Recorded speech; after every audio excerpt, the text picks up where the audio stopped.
Greetings, fellow meatbags. Raxo once again brought up the assassination attempt / mousetrap activation he lived through. So for the hell of it, I thought it'd be fun to explain why he wasn't shot at. I thought you were hanging up the mic. Does this mean we're fired or something? Hell no, I could never fire you 6-0, your voice is. A soothing reminder of Roger Ramjet and the narrator for Space Quest 4 and 6. L0, you were Garfield and Peter Venkman. HK, you're the reason I call myself a meatbag. You all are totally secure. I just want to explain why. If it had been a bullet, things would have gone down much differently. Acknowledgement. Great. Enjoy explaining reality to a dunce who wouldn't know it if it kicked him in the nuts and called him Sally. I will, but I will not delude myself into thinking he'll see this or understand. This is for people who might want reasons to poke holes in his story if they ever catch one of his god-awful streams. And to that end, folks, today's lesson is brought to you by the word SPAL and the term energy transfer. SPAL, bringing you injury and pain for hundreds of years. The faster something goes, the more energy it has. The more energy it has, the more damage it will do. These spheres are all the same simulated size and weight. They are simply moving at different speeds. Note how the ball on the right pretty much obliterates the wall of blocks. Even blocks that didn't get hit by the sphere were flung all over the place by the energy the sphere imparted. The middle sphere moved at about half the rate of the one on the right. And the left sphere is about half the middle. Be sure to notice how the effect spreads out immediately after the hit. The same thing happens in wooden window frames. Energy spreads from it into the glass.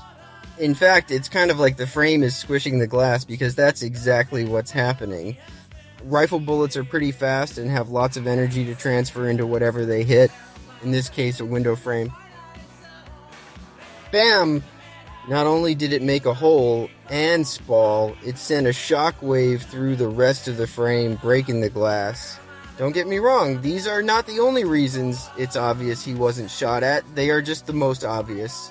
Here it is again in slow motion. The movement of the frame is exaggerated for illustration. There's the bullet, the shockwave, and the spall.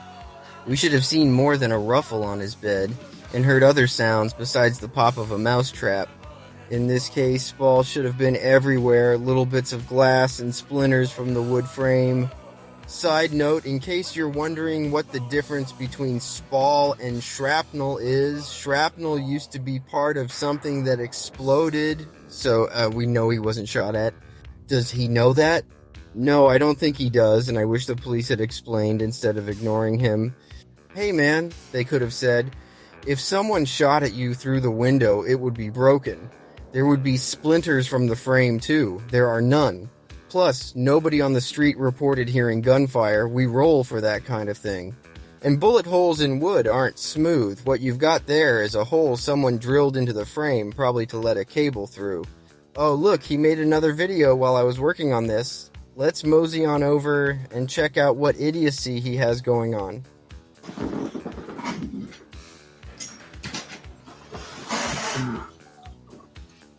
What up, y'all? This message is for the dude that keeps trying to offer me a job. First of all, I just want to say that I appreciate the offer. I do. But personally, I'm not interested. And it's nothing personal against you. It's really not, so don't take it that way. But I don't trust you. And that's not a personal thing. Don't worry, dum-dum. I'm sure he'll get over it. And if he has trouble, look at it this way. Whoever you are, Raxo would have absolutely fucked you over. Some way, somehow, it's just what he does. You have to understand, I have been through fucking hell and back. Alright? I have been through pure fucking hell and back. I've had people offer me jobs and then turn around and stab me in the motherfucking back. One too many fucking times, dude. What an odd thing to say. I'd say if we weren't talking about Cyraxx. One too many times I've had You know, people stab me in the back, making the same offer that you made. Making the exact same offer that you made me. Sitting there saying like, oh, like, I want to get you working and this and that and the other. And then what do? They turn around and stab me in the fucking back first shot they get. How exactly do they stab you in the back? I mean, do they ask you to, I don't know, do work or something you weren't expecting? Do you show up for the first day only to find out you've been tricked into leaving the house? Help us out here, Rexo. And to be honest with you, man, Observation. This will be really stupid. I believe if you're gonna do something like what I'm doing, trying to rebuild my music career, I fully believe that you need to work your ass off from the ground up with zero handouts. Give it up for HK. He was right. That was a really stupid thing to say considering Dum Dum is living on handouts as we speak. So do we get to talk too? Sure, speak up if you have an observation, guys.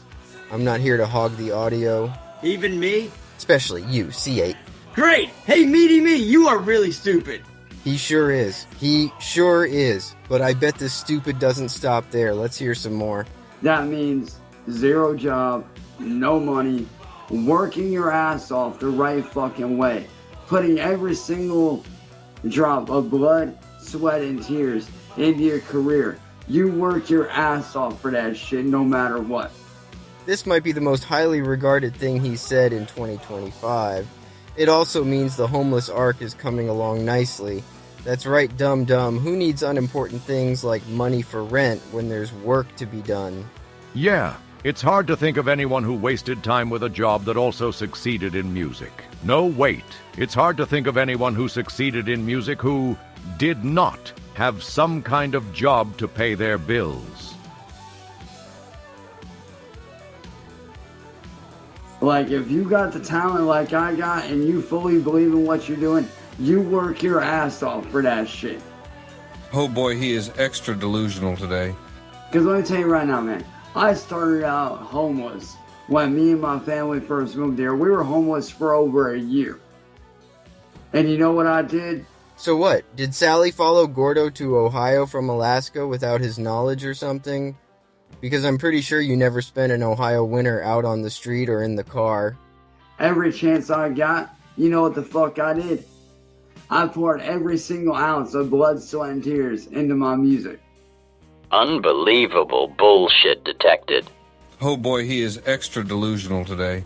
No, stupid. You started putzing around with music in high school. You've said so many times. Started out with a cell phone back in high school. See? And then I eventually graduated to the phone that I have now. And from there... And here we have more proof that Raxo didn't graduate high school or learn what that word actually means. Graduation, in terms of equipment, means a total upgrade. One doesn't graduate from phone to phone. I got my very first compact computer, which is where I did all my studying at. That's where I did all my shit at. He still does his shit wherever he goes. Just ask Sally. You know, that's where I worked my ass off at. That's where I cut my teeth doing FL Studios. Learning how to make instrumentals and shit. He means learning how to arrange beats other people made into horrible monstrosities.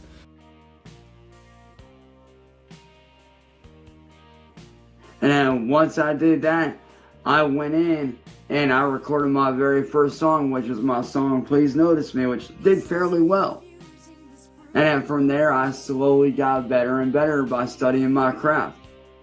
When I wasn't working here at home, busting my ass, mowing the lawn, scrapping metal. Help me out here, Raxo. How does mowing the lawn or scrapping metal equal work on music?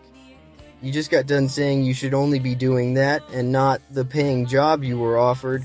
Were you in Stomp or something and musically clanging the metal? Was the lawnmower a musical instrument? Doing shit the right way. The long, hard way.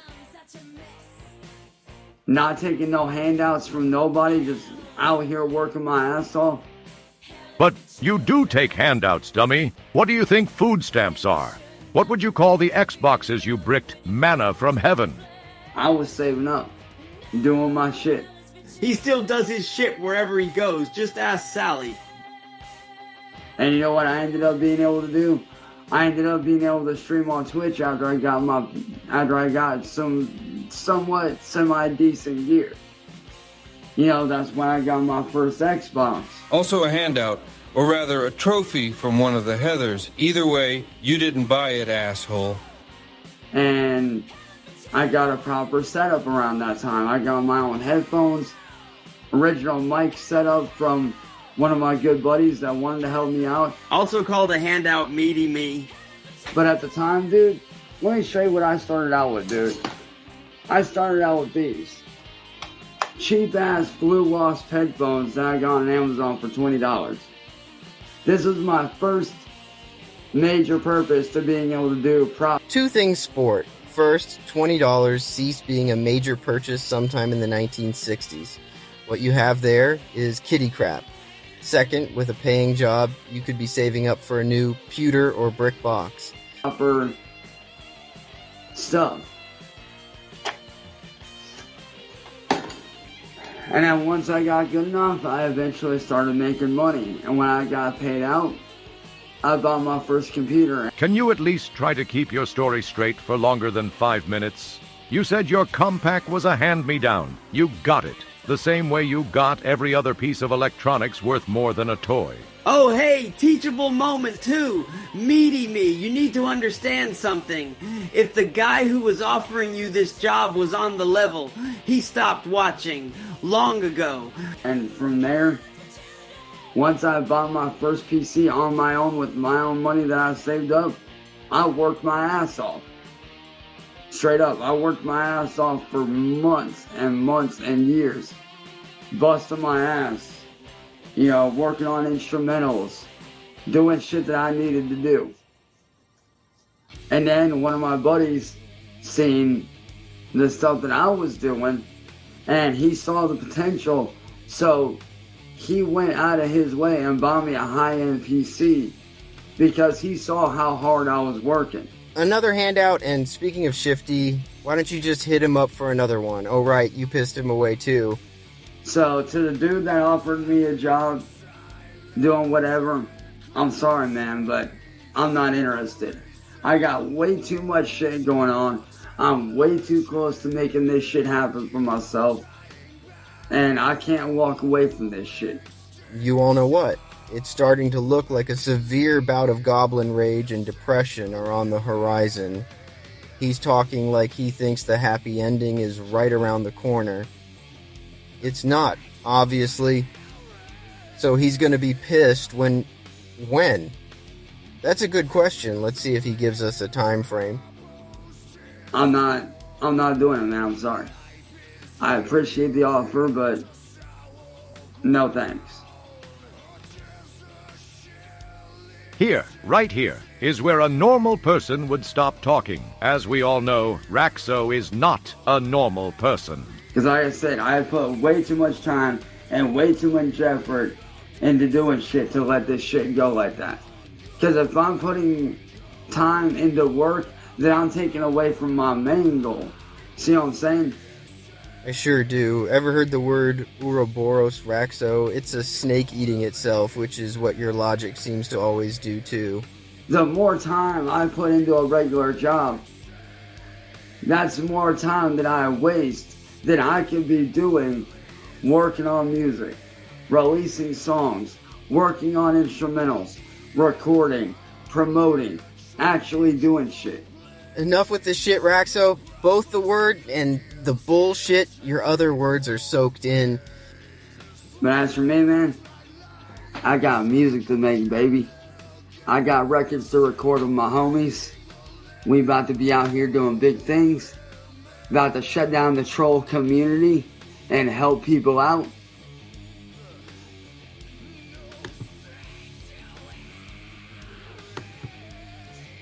We about to be out here doing big shit. So, all in all, my career is about to be taken off in a major way here in the next few weeks, so we out here doing shit. Ah, there it was, a time frame. The next few weeks. But don't forget he thinks in Goblin time, where 1 week can equal several months. Note the word can.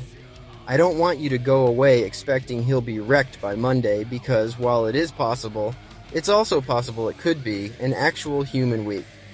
Regardless, the key takeaway is good times ahead. This was fun. Now that I know you're not replacing us, we should do this again sometime. Maybe we will, maybe we won't. Who knows? Here's a guess. You? I don't know, which is why I'm asking who does. Anyway, that's it for this episode of Random Rack, so thank you for checking it out.